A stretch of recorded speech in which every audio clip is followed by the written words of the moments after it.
Hello everyone. तो आज हम स्टार्ट करने जा रहे हैं नेक्स्ट टॉपिक हमारा एडवांस अकाउंटिंग। एडवांस अकाउंटिंग में आज जो हम सबसे पहला टॉपिक लेके डिस्कस करेंगे वो है एडवांस एंट्रीज, यानी क्लोजिंग एंट्रीज लेके भी आप बोल सकते हो। जो हम एंड ऑफ द ईयर जो एडजस्टमेंट एंट्रीज पास करते हैं, उन एडजस्टमेंट एंट्रीज को लेके आज हम यहाँ पर बात करेंगे। तो इसको हम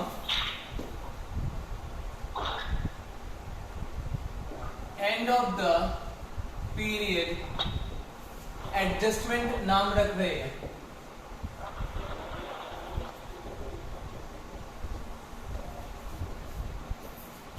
सब अपने आप को एक बार म्यूट कर लो।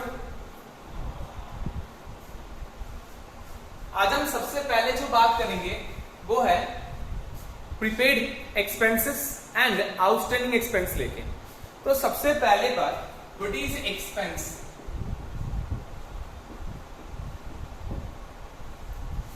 एक्सपेंस हम किसको बोलते हैं? ये तो आपको ऑलरेडी पता होगा कि हमने पेमेंट भी यानी कंसिडरेशन भी दे दिया और सुविधा भी ले लिया। सुविधा ले लिया, कंसिडरेशन भी पेमेंट कर दिया यानी कंसिडरेशन भी चुका दिया, तो उसको हम क्या बोलते हैं? एक्सपेंस बोलते हैं। क्या बोलते हैं? एक्सपेंस।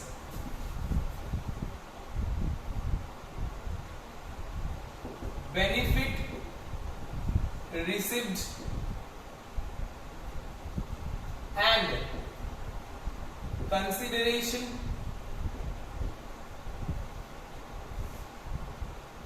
paid या पेमेंट हो गया तो हमारे लिए वो एक्सपेंस है। बेनिफिट भी ले लिया, पैसा भी दे दिया, सुविधा भी ले लिया, पैसा भी दे दिया, तो हमारे लिए वो एक्सपेंस होता है कि नहीं? वही जगह पर अब ऐसा भी तो हो सकता है कि मैंने consideration already paid but benefits not yet availed. Not yet availed. Consideration तो मैंने चुका दिया बट सुविधा अभी तक नहीं लिया, है कि नहीं? अगर ऐसा होता है तो उसको हम क्या बोलेंगे? जिसके लिए हमने पेमेंट पहले ही कर दिया बट सुविधा अभी तक हमने नहीं लिया। जैसे कि टेलीफोन का रिचार्ज, मोबाइल का रिचार्ज, प्रीपेड मोबाइल का आप जो रिचार्ज करते हो वो क्या है? उसका पेमेंट आप पहले ही कर देते हो और सुविधा आप बाद में लेते हो। इवन कुछ तो 3 महीने का, कुछ तो 6 महीने का, कुछ 1 साल का भी प्रीपेड रिचार्ज कर रखे हैं, है कि नहीं? तो जिन्होंने रिचार्ज ऑलरेडी पहले से उसका पैसा पेमेंट कर दिया बट सुविधा अभी लेना बाकी है, उसको हम क्या बोलते हैं? उसको हम बोलते हैं प्रीपेड एक्सपेंसेस। क्या बोलते हैं? Prepaid expenses. प्रीपेड एक्सपेंस हमारे लिए एक संपत्ति है, एसेट है। क्यों? हमने पेमेंट ऑलरेडी कर चुके हैं, सिर्फ सुविधा लेना बाकी है। तो जिस चीज से सुविधा आना बाकी है वो हमारे लिए क्या होता है? वो हमारे लिए संपत्ति होता है। याद होगा आपको एसेट के पहले क्लास में जब अकाउंटिंग टर्म्स करवाया गया था उसमें भी बताया गया था what is an asset. Asset किसको बोलते हैं?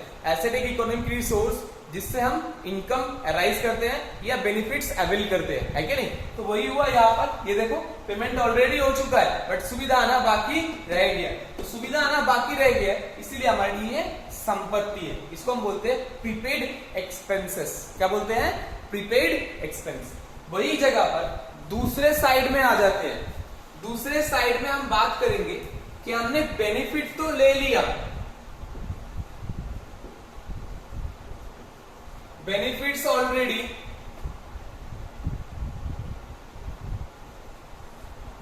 अवेल्ड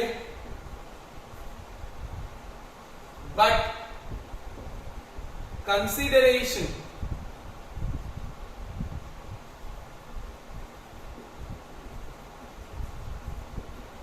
नॉट येट पेड, यानी कंसिडरेशन अभी तक चुकाया नहीं। सुविधा ले लिया, पैसा अभी तक नहीं दिया।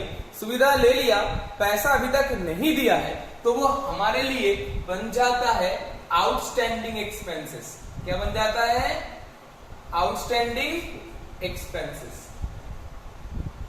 आउटस्टैंडिंग एक्सपेंस यानी खर्चा बकाया। खर्चा अगर बकाया रहता है तो वो हमारे लिए क्या होता है, वो हमारे लिए एक लायबिलिटी है जो हमें चुकाना होगा, यानी वी आर लायबल टू पे। इसीलिए ये हमारे लिए लायबिलिटी है कि नहीं। गोलगप्पे की दुकान में गोलगप्पे खा लिए बट पैसा नहीं दिए तो वो क्या हो गया, लायबिलिटी हो गया।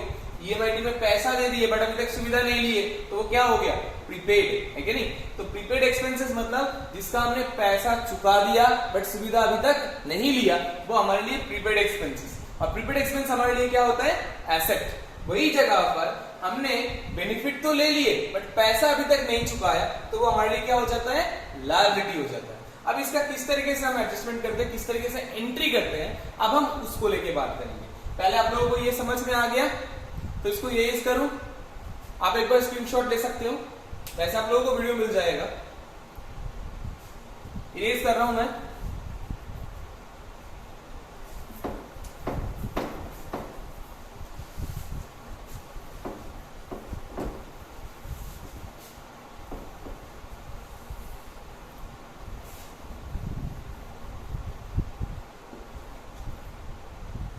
जब भी कोई एक्सपेंस हम करते हैं, एक्सपेंस के केस में आप क्या एंट्री करते हो, expense account debit to cash, bank और पार्टी के नाम पे उधार दिखा देते हो, है कि नहीं। ये हमारा एक्सपेंस का नॉर्मल एंट्री जो हम एक्सपेंस करते हैं। वही जगह पर अगर हम प्रीपेड या आउटस्टैंडिंग एक्सपेंस होगा तो किस तरीके से करेंगे, अब हम वो बात करने जा रहे हैं।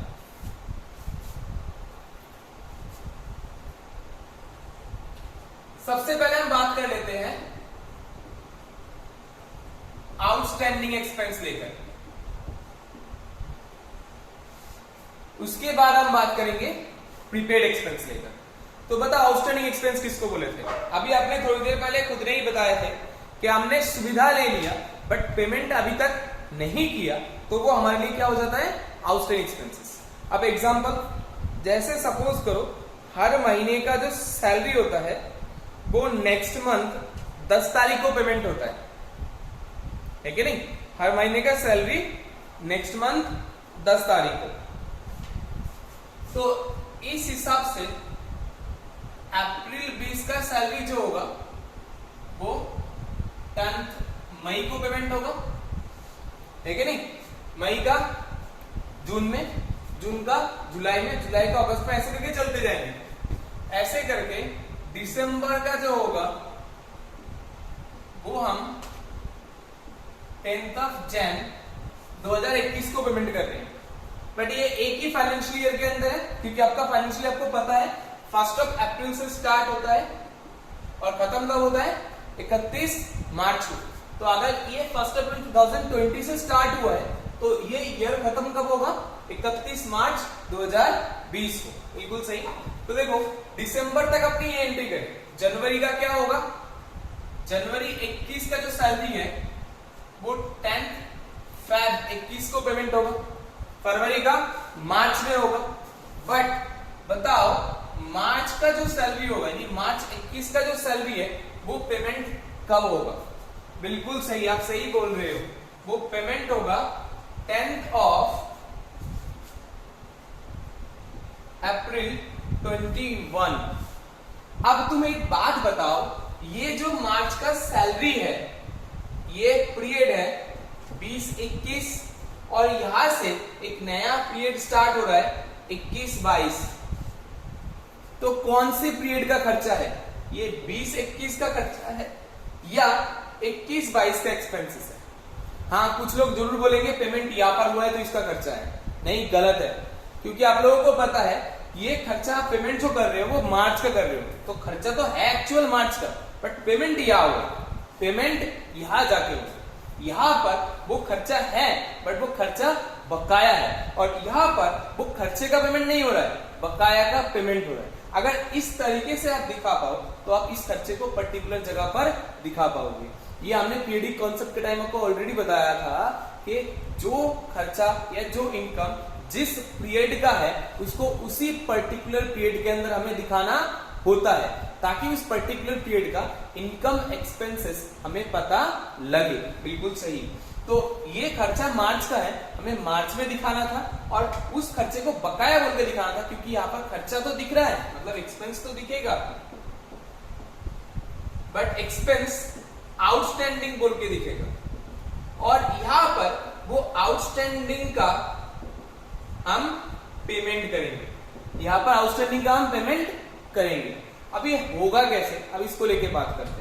ये तो आप लोगों को समझ में आ गया कि मार्च का जो सैलरी है, एंड ऑफ द पीरियड में जाके ये एडजस्टमेंट हम कर रहे हैं कि मार्च का जो सैलरी है उसको हम यहाँ पर खर्चा बोल के भी दिखाए, और वो खर्चा का पेमेंट नहीं हो रहा है तो खर्चे को बकाया बोल के दिखाए, और यहाँ पर उस बकाया का पेमेंट करे, ना कि खर्चे का पेमेंट करे, ताकि मेरा दोनों काम पूरा हो जाए। क्योंकि यहाँ पर खर्चा बोल के भी दिख जाए और यहाँ पर पेमेंट भी हो जाए, बट खर्चे का पेमेंट ना हो, आउटस्टैंडिंग का पेमेंट हो, है कि नहीं? क्योंकि यहाँ पर खर्चा बोल के काउंटिंग होना नहीं चाहिए। तो कैसे होगा इसका एंट्री, अब हम इसको लेके बात करते हैं। इसको इरेज करते हैं।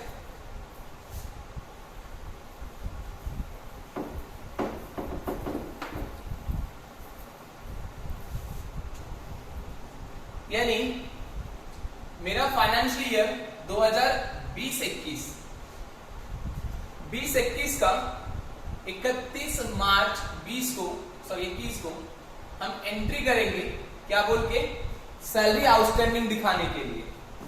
किसके लिए? सैलरी आउटस्टैंडिंग दिखाने के लिए। अब सैलरी आउटस्टैंडिंग कैसे दिखाएंगे? इसके लिए हम एक एंट्री पास करेंगे। क्या एंट्री पास करेंगे? Salary account debit. देखो, सैलरी को डेबिट कर दिया मतलब क्या हो गया? खर्चा डेबिट हो गया। टू पेमेंट कैश बैंक से होता है ना, मैं कैश बैंक नहीं दिखा। To outstanding salary.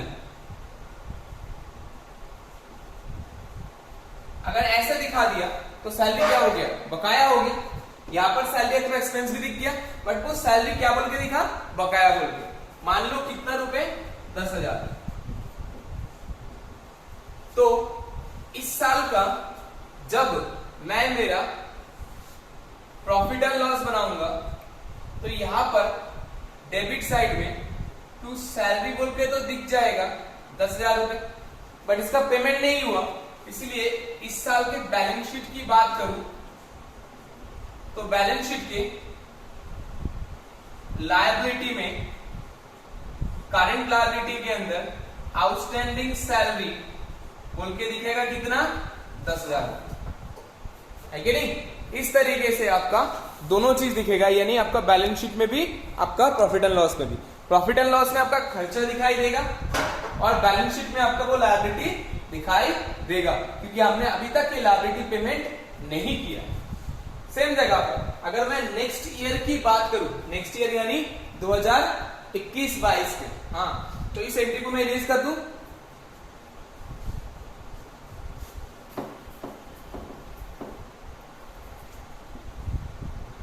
दो 2021-22 लेके बात करते हैं।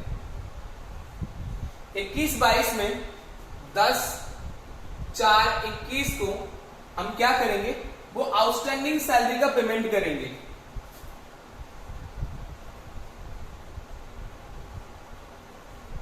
पेमेंट ऑफ आउटस्टैंडिंग, आउटस्टैंडिंग का हम पेमेंट करेंगे। क्या बोल के करेंगे?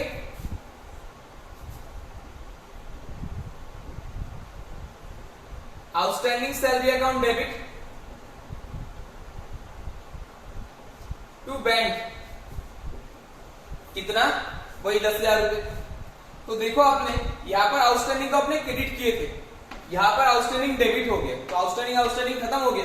एक्चुअली एंट्री क्या रह गया? Salary account debit to bank, but दोनों अलग अलग पीरियड में है, इसीलिए मुझे इस आउटस्टैंडिंग का सहारा लेना पड़ रहा था।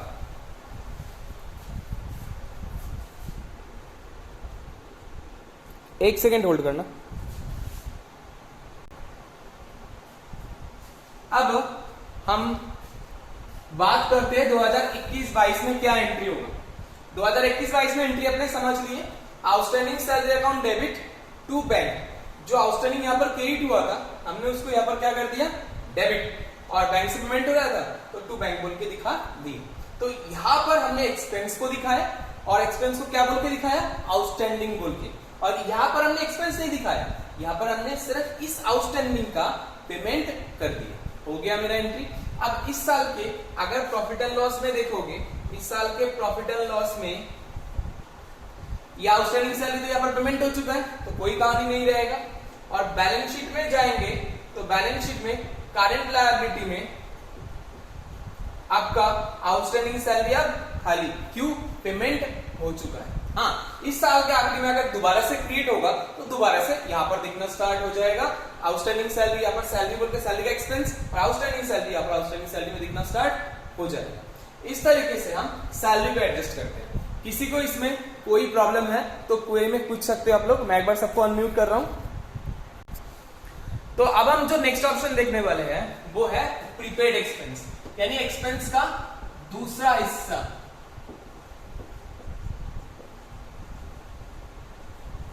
एक्सपेंस प्रीपेड कब होता है, जब हमने पेमेंट तो पहले कर दिया बट बेनिफिट अभी तक अवेल नहीं किया। पैसा पेमेंट हमने एडवांस में कर दिया बट हमने बेनिफिट अभी तक नहीं लिया, तो वो हमारे लिए क्या होता है, प्रीपेड एक्सपेंस। अब प्रीपेड एक्सपेंस को हम किस तरीके से दिखाएंगे वो हम आपको डिस्कस करने जा रहे हैं। अब ध्यान से देखिएगा। सपोज कीजिए कि मैंने 1 जनवरी 2021 को, यानी मेरा फाइनेंशियल ईयर था 2020-2021, यानी 20-21 फाइनेंशियल ईयर के दौरान मैंने मेरा फायर इंश्योरेंस प्रीमियम पेमेंट किया है। तो जब हम इंश्योरेंस प्रीमियम पेमेंट करते हैं नेक्स्ट 12 महीने के लिए, 1 साल के लिए मैंने इंश्योरेंस पेमेंट कर दिया 100 रुपए पर मंथ के हिसाब से। 12 महीने का कितने रुपए पेमेंट किया है, 1200 रुपए। तो जब हमने इंश्योरेंस का पेमेंट किया, एंट्री क्या किया, insurance premium account debit to bank account, कितना, 100 रुपए के हिसाब से 1200 रुपए, और 1000 रुपए पकड़ेंगे तो 12,000 रुपए। ठीक है, मैंने 100 रुपए के हिसाब से ले रहा हूं। 100 रुपए के हिसाब से 12 महीने कितना हो गया, 1200 रुपए हमने पेमेंट कर दिया। पेमेंट करने के बाद साल के आखिरी में आके जब मैं मेरा प्रॉफिट एंड लॉस बनाने गया तो मुझे क्या देखा कि टू इंश्योरेंस प्रीमियम कितना रुपए, 1200 रुपए। अब तुम बताओ क्या ये 1200 रुपए इस साल का खर्चा है? कुछ बोलेंगे सर पेमेंट कर दी तो खर्चा है। बिल्कुल ऐसा नहीं है। क्यों नहीं है? आपने जो इंश्योरेंस पेमेंट की है वो 12 महीने के लिए किए थे। 12 महीना मतलब क्या होता है? 12 महीना मतलब आपका जनवरी 21 से लेके, मैं इधर लिखता हूं थोड़ा, फरवरी, मार्च, ऐसे करके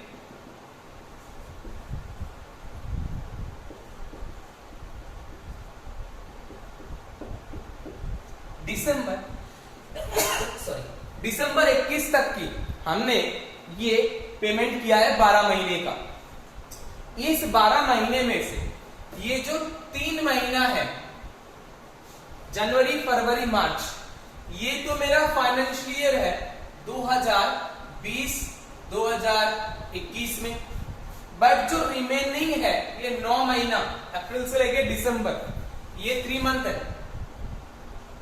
और ये जो अप्रैल से लेके दिसंबर तक रिमेनिंग 9 महीना, ये 9 महीना आपका आता है 2021-2022। ये 9 महीना नेक्स्ट पीरियड में आता है। तो बताओ क्या ये 9 महीने का एडवांस का खर्चा इस साल में दिखाना खर्चा बोल के सही है? बिल्कुल भी सही नहीं है, गलत है। क्यों गलत है? क्योंकि आपने प्रीपेड कर रखे हैं। पहले पिछले साल की पैसा, मतलब अगले साल का पैसा अपने पिछले साल के दौरान ही पेमेंट कर चुके हैं, तो ये पिछले साल का खर्चा बोल के काउंटिंग नहीं हो सकता। अब इसका एडजस्टमेंट कैसे होगा वही मैं आपको बताना चाहता हूं। इसका मतलब ये हुआ कि इस 1200 में 100 रुपए पर महीने के हिसाब से 3 महीने का 300 रुपए तो खर्चा बोल के इस साल में दिखना चाहिए। इस साल मतलब 20-21 में, और बाकी जो 100 रुपए के हिसाब से 9 महीने का 900 रुपए वो आपका नेक्स्ट ईयर दिखना चाहिए, अप्रैल से लेकर दिसंबर के बीच में दिखना चाहिए, है कि नहीं? यानी इस साल में वो प्रीपेड है। तो सबसे पहली बात तो इस साल जो 1200 रुपए पेमेंट हुआ है, 1200 में से 900 जो एडवांस है वो इस साल से हटा के इस साल से 300 रुपए खर्चा बोल के दिखाया जाए।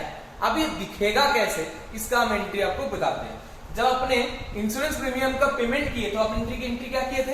Insurance premium account debit to bank बोल के 1200 रुपए पेमेंट दिखा दिए, तो पीएल में तो सीधा 1200 रुपए चले जाएंगे, है कि नहीं? तो अब इसको हम कम करना चाहते हैं, कितने रुपए से? 900 रुपए से, ताकि इस साल में सिर्फ 300 रुपए आपका प्रॉफिट एंड लॉस पे खर्चा बोल के दिखे। अभी कैसे दिखेगा? इसके लिए हम एंड ऑफ द पीरियड यानी 31/3/21 को एक एंट्री पास करेंगे। क्या एंट्री पास करेंगे भाई? देखो, प्रीपेड एक्सपेंसेस अकाउंट डेबिट यानी prepaid insurance account debit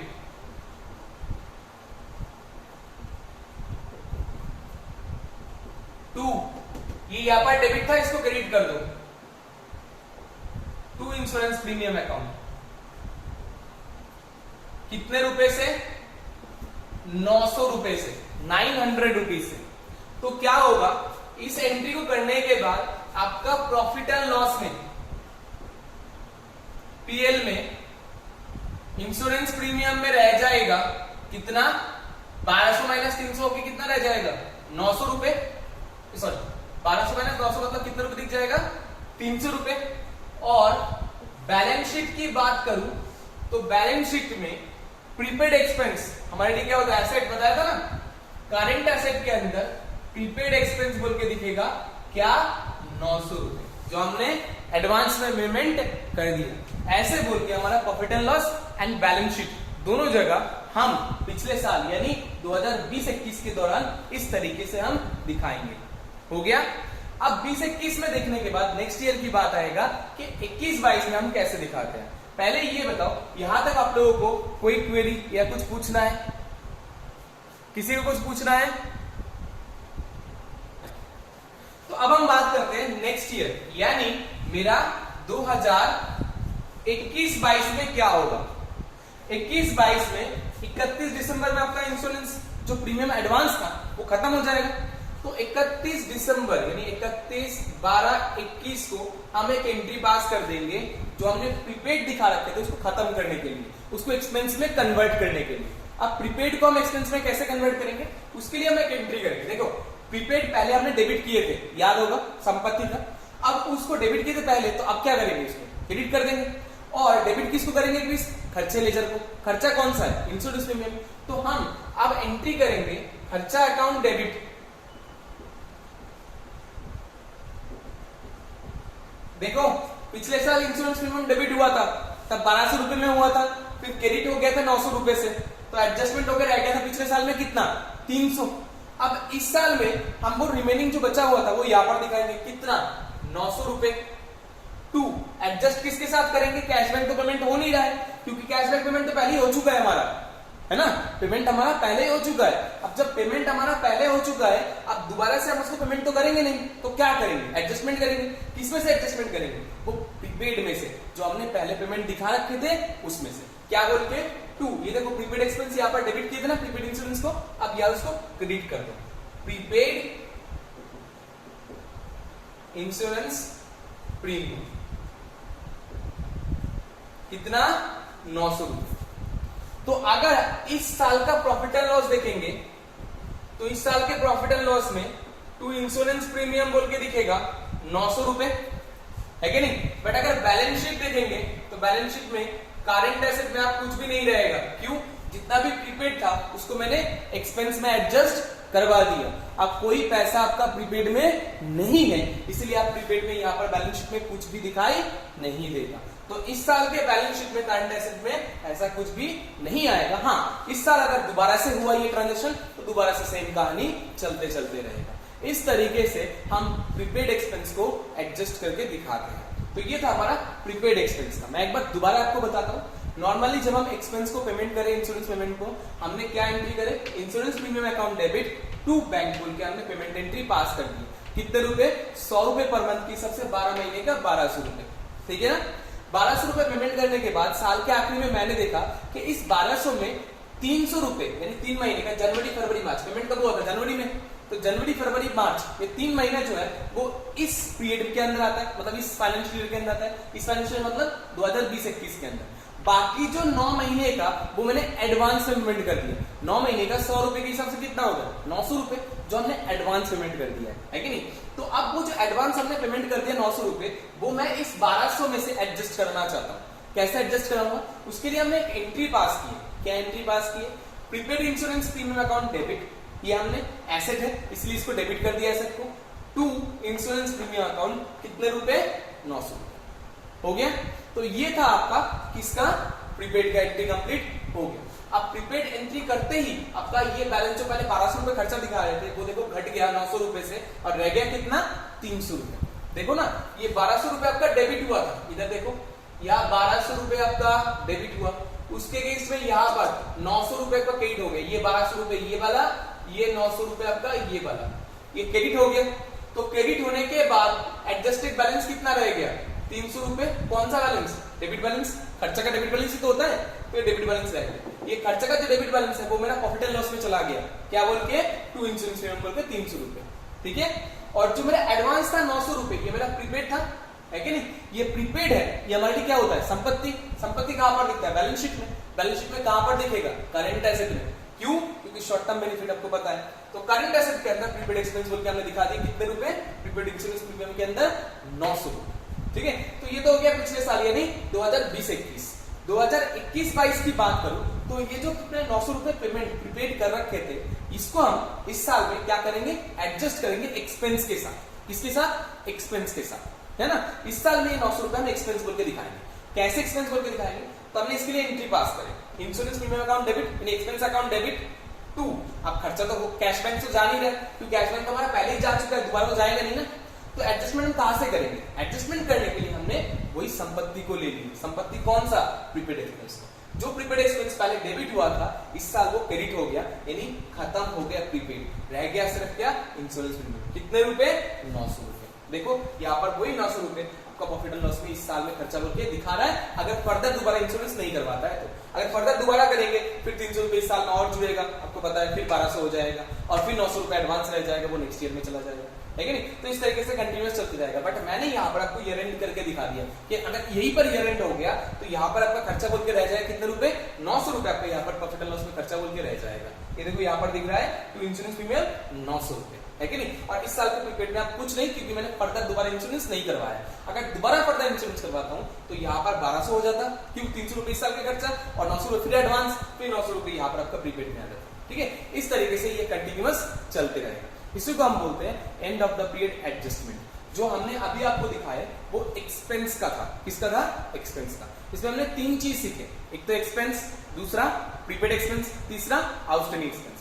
prepaid expense हमारे लिए हमेशा संपत्ति है, जब तक वो एडजस्ट नहीं होगा तब तक हमारे लिए संपत्ति रहेगा। आउटस्टैंडिंग एक्सपेंस हमारे लिए लायबिलिटी होता है, जब तक वो पेमेंट नहीं होगा। पेमेंट होते ही आउटस्टैंडिंग खत्म हो जाएगा, वो एक्सपेंस में कन्वर्ट हो जाएगा। प्रीपेड में सेम, जब हम उसका एडजस्टमेंट कर लेंगे तब वो एक्सपेंस बोल के कन्वर्ट हो जाएगा। तो ये था हमारा प्रीपेड एंड आउटस्टैंडिंग एक्सपेंस का पूरा कहानी। किसी को कोई क्वेरी है? एक बार मैं सबको अनम्यूट कर लेता हूं।